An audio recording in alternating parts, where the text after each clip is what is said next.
Final story of the day. Bond King Bill Gross warns stocks are dangerously overvalued and predicts an economic slump in the near future. Ooh, that doesn't sound good. Anytime you hear the Bond King speak, everyone should listen. Well, my name is Christopher Yule, and I appreciate you listening to today's Outlier Live. And I love talking about stocks and finding those outlier trades with outsized returns. And if you're interested in that too, be sure to definitely hit the subscribe button down below. And today's episode is sponsored by Outlier.com. Go to OVTLYR.com to find out why outliers win. Now, he says that stocks are overvalued and that there's an economic slump in the near future. Let's see what it goes on to say here. He says that stocks and long-dated bonds are overpriced and the U.S. economy will slump. Stocks are too pricey relative to risk-free assets. And the PIMCO co-founder expects a delayed impact of interest rate hikes to temper customer spending. Let's talk about interest rate hikes. So when interest rates go down, the price of when rates go up, the price of bonds goes down. They have a perfectly inverse correlation. And rates have been going up because the Fed has decided that they're going to raise rates to fight off inflation. Now, why would they do that, right? A great example is to go look on Zillow or look on any sort of real estate app right now and look at how expensive houses have gotten, okay? Now, keep in mind, interest rates during this time that they've gone up since probably last time we looked, maybe in 2020, maybe in 2019, the interest rates have nearly tripled. So it costs 3 times as much to finance that house. The house may have doubled or even tripled during that time. So what would have been, let's call it $1,000 payment, is now something like a $2,500 payment, which is going to price out tons of buyers who say, I can't afford this. I could have afforded it at $1,000 when the price was so much less and when interest rates were so much lower.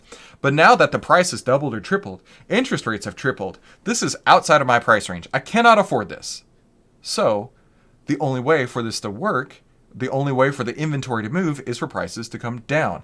That is exactly how raising rates causes inflation to come down. Because if the price of the asset's going up, that's inflation. But you can't get any customers when it's priced so high. So they're going to have to start bringing the price of the assets down in order to sell them, in order to stimulate some growth in the economy, to make things actually move. So it's not good, right? The whole economy right now is really teetering on an edge. Me personally, I'll give you my personal take on this. I think what we're about to see is a rubber band effect. I think what we've seen is that prices have moved too far, too fast on basically every asset out there, and nobody can now afford them. I say nobody, but I mean it's a lot worse than it used to be, right? So what I think is going to happen is that, let's say you're in a neighborhood and 5 houses are for sale now. Well, when 10 houses get for sale because of life circumstances, the people who are selling the original 5, they're going to be scrambling. They're going to say, oh, I can't sell my house for $1 million anymore. What am I going to do? Well, I'm going to have to lower the price. And so they're going to lower it to $800,000. And everybody in the neighborhood, now all 10 houses that they have to compete with, they're going to say, we're going to have to lower our prices too. So now $1 million houses are now down to $800,000. And then when they all are $800,000, the buyers are saying to themselves, if they're lowering prices from $1 million to $800,000, we could probably stick this out another month or two.